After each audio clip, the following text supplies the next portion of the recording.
if you have more money, you can have a more complicated life, and complication can lead to a lot of unhappiness. The more money you gain, the more pressure you have to live a better life that may or may not actually make you happier. If you lived on a deserted island with your family and nobody could see how you were living, nobody could see your house, nobody could see your cars, your clothes, your jewelry, completely walled off from the eyes of the world, how would you choose to live? What kind of house would you want to live in? What kind of car would you drive? Think about that all the time. The big purchases that tend to lead to a lot of regret, boats come to mind. There's the joke, the best days of a boat owner's life are the day he buys his boat and the day he sells his boat, are the two best, most enjoyable periods of that boat. But I'm sure you and I could I'm sure you could interview people on the show who said a boat changed their life in a positive and profound way. So I don't think there's many clear, ways to do this. I know people who live paycheck to paycheck. And it's probably the right thing for them to do. As crazy as that seems, I couldn't look myself in the mirror if I did that. I wouldn't be able to sleep at night. I'd be beside myself. But I think there are some people for whom that's the right thing to do. And so I think it is I think that's one of the hardest parts about money is that a lot of people just tell me what to do. Just give me the formula for how to do it. And a lot of self-help books are basically around that. Hey, you want to have a better life? Go do X, Y, and Z. And I just don't think that formula exists with money. It's different for everybody. I started thinking about this topic in a deeper way when my wife and I have some spending quirks, not extreme, but relative to our income, we did things that were like, man, that's not a normal thing somebody in your situation would do. And I had a lot of friends, good friends of mine, who are financial professionals who really mocked me. And because we're friends, they're allowed to mock me. This is all done in good jest. But it was interesting to me that they could not understand that what I was doing, I know it was wrong for them, but it was right for me. And if I lived like them, I'd be miserable. And so there'd be a lot of things where it's like, Morgan, on a spreadsheet, the way that you're doing this doesn't make sense.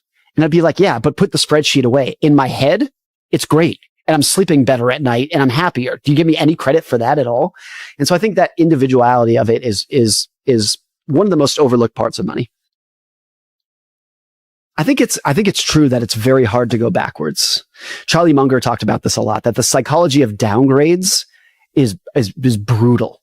So if you go from a Honda Civic to a BMW, and then for whatever reason, financially, you have to go back to the Civic, it's brutal. Even if you were pretty happy in the Civic to begin with, people only like their life to go in one trajectory, which is up.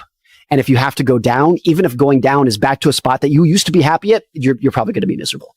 So that's, I think about that a lot, of choosing your lifestyle very carefully, knowing that psychologically it's easy to go up. It's very difficult to go back. And so when I look at people who are really stretched financially, you think just by the normal vicissitudes of life, they're going to have to retrench. They're going to have to go backwards at some point because they're so stretched thin. And just like if they get a lower bonus this Christmas season, they have to draw their lifestyle back, and how brutal that can be for people. And so that's why I think in my personal philosophy, why living below your means is great. I've never had to go backwards on my lifestyle. And that is in years when I've earned less money. Obviously the stock market's gone way up and way down, but I've never had to retrench my lifestyle. And I think that's, some people are probably more robust in their psychology than me, but I think for me, it would be brutal for me to go backwards. Now that's probably a character flaw, but everybody's flawed. I'm flawed just as much as everybody else. And so that's a lot of my reason for living a conservative life and avoiding debt and all of that, is making sure that I never have to go back. I write these books, but I think my wife is much better at this stuff than I am. She's much better at being like, because I'll propose things like, hey, what if we went out and bought this car? Or what if we bought this house? And she's the best at being like, you fool, do you think you're going to be any happier? You know you're not. You know you're not, but you have this bug in your head. So I think I know that bug exists, but I have to fight it, where she just doesn't have the bug, and she's better at that stuff. And so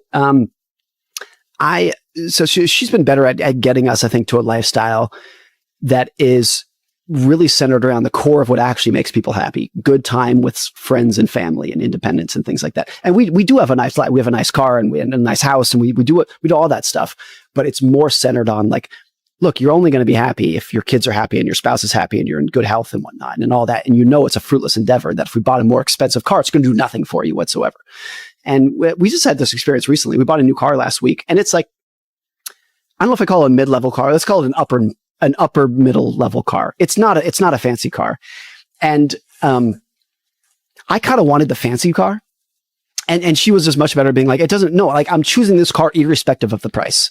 Even if we had $10 trillion, I would have chosen this one, because this is the one that is actually the best for our family. It has the number of seats that we need for our kids, and it has actually the features that we want. This is one that's actually good for us. The one that you want, Morgan, is just, you're chasing that bug in your head that you know is wrong, but it's there. And so I think a lot of this stuff takes constant reminders. Even if you understand the topic, most people have to remind themselves about it all the time.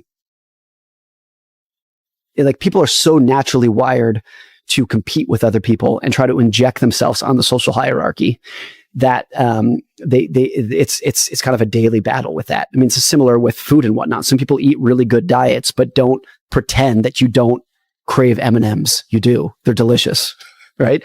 And so even if you eat a good diet, it's probably a daily battle to pull yourself away from the temptations. I think it tends to be true that America is more net worth, money oriented than other cultures. That in other cultures, even other developed cultures, your scorecard for how well you're doing in life is, are you happy? Are your kids happy? How many kids do you have? Are your kids happy? How well are your kids doing? What careers are your adult children pursuing? Those kind of things are really the measure of happiness. Whereas in America, it's probably stating it too black and white, but that net worth is the ultimate metric of it. And there's times when I think if Europeans are more family centric in their measures of how well you're doing, is that more conducive to happiness? I think the answer is probably yes. I think there is something important to be said, though, that Americans and other cultures being so money growth centric in their measurements of doing has delivered profound goodness in the world. The fact that so many people wake up every morning for the last 500 years saying, this is not enough. I don't have enough yet. We need better innovations, better technology, more improvements, better roads, faster airplanes, has delivered the grand life that virtually all of us enjoy today. And so I want to live in a world where most people wake up every morning and say, this isn't enough. That is the root of all progress. And that is why our children and our grandchildren will have medical technology that would be indistinguishable from magic to you and I today, is because there are so many scientists who have enough, but wake up every morning feeling like it's not enough. And they desperately can't wait to get to work and do better. Progress is not necessarily conducive to happiness and contentment. It's almost the opposite, that progress relies on lack of contentment. And in a way that I also really love the idea of enough and think about it all the time. But I don't want to live in a world in which everybody has enough, because that's the end of all progress. I've often defined it as like getting rich and staying rich are completely different skills. And there's not that many people who are equally skilled in getting rich versus staying rich. There's, a sliver of society that's very good at getting rich that has no ability to stay rich. And there's some people who are very good at holding on to money, but much less talented at building it and growing it over time. When you have both skills combined, it's a very special thing. Buffett is obviously that. Bill Gates is that. There's a handful of people who are extremely good at getting rich and have stayed rich very well. The example that I always use is Bill Gates, when he started Microsoft, took the most audacious entrepreneurial swing that maybe anyone's ever taken, of saying every desk in the world needs a computer on this. And he's saying this in 1974, whatever it was. Crazy amount of risk, crazy bold vision. At the same time, he said that he always wanted Microsoft to have enough cash in the bank to make payroll for 1 year with no revenue, which is the most conservative, pessimistic way to run a business. So he's like very risk-taking and very conservative, paranoid at the same time. Very good at getting rich, very good at staying rich at the same time. It's very unique to have both of those acting at the same time. And I think at the individual level, you can have it too. My net worth, you'd say, is very barbelled. Like a lot of cash, that's the paranoid conservative side, and stocks that I hope to hold for 50 years. That's like incredibly audacious that this is actually going to work out over the next half century. And I don't think that's any contradiction. It's just trying to get both of the skills of getting rich and staying rich work at the same time.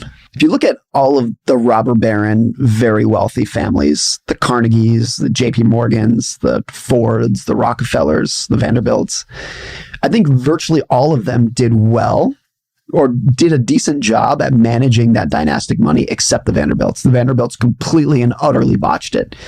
The stat is, when Cornelius Vanderbilt died, his net worth, adjusted for inflation, because he died in the 1800s, was the equivalent of $400 billion. And in 3 generations, there was nothing left, which is an astounding thing to think about. And in between there sat 3 generations who just blew money in the dumbest ways you can imagine. And the reason you could say it was dumb is because I don't think any of them were happy. I think they were pretty much all miserable if you dig into the biographies of these 3 generations. A lot of the other robber baron families taught their children, taught their heirs to run the business or to become good philanthropists, whatever it was. The Vanderbilts effectively told their heirs, your job, your sole purpose on this planet is to spend more money than anyone else. And so they did it. They built the biggest houses